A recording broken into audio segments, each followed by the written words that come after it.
আমরাই ছিলাম।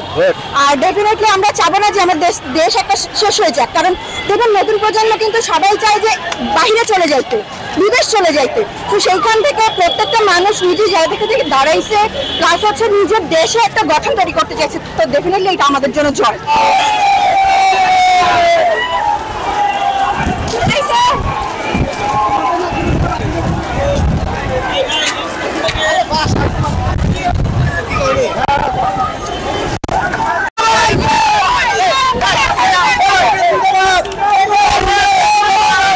অনেক ভালো, আমরা শুধু না পুরো দেশের মানুষের অনুভূতি ভালো।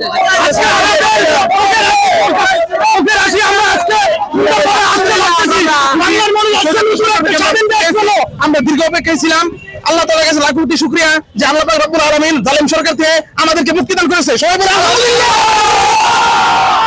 আজকে আমরা সেই লক্ষ্যে পৌঁছে গেছি। আমরা আজকে নতুন করে হাসতে পারতেছি, বাংলার মানুষ আজকে মন খুলে হাসতেছে শুধু ওই হাসিনা পালানোর কারণে। ভাষায় আসলে প্রকাশ করার মতো অনুভূতি নাই। After so much long years আমি আমার নিজের ভোটটা দিতে পারি না লাস্ট 3 বছর। এর চাইতে আর বড় অনুভূতি কি হতে পারে না।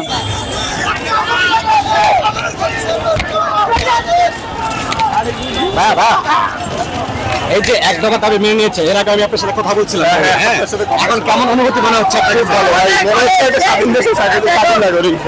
খুব ভালো লাগছে। আচ্ছা, আমাদের যারা প্রাণ হারিয়েছে, আর দেশে একটা জিনিস মনে রাখতে হবে যে ছাত্রদের আন্দোলন কখনো বৃথা যায় না, সেটাই সফল।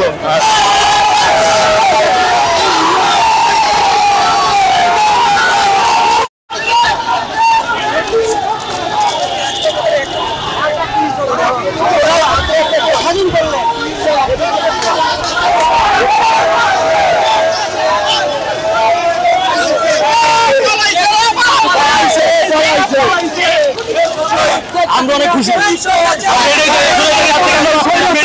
মানুষের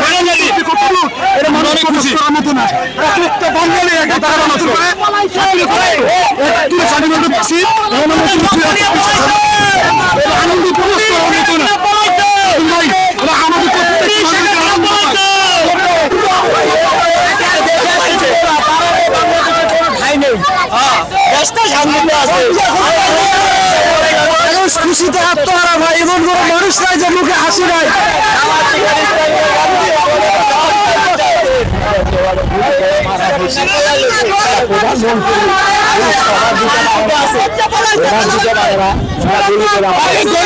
জুতা মারতে গেছিলাম, পালাই গেছে সে।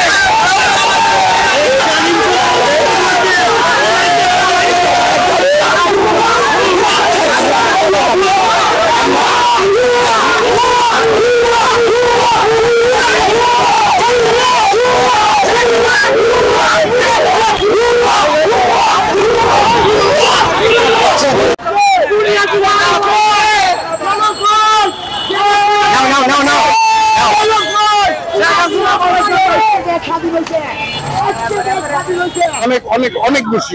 দেশ আবার স্বাধীন হয়েছে ভাই, দেশ আবার স্বাধীন হয়েছে। খুনি হাসিনা বিদায় হয়েছে ভাই।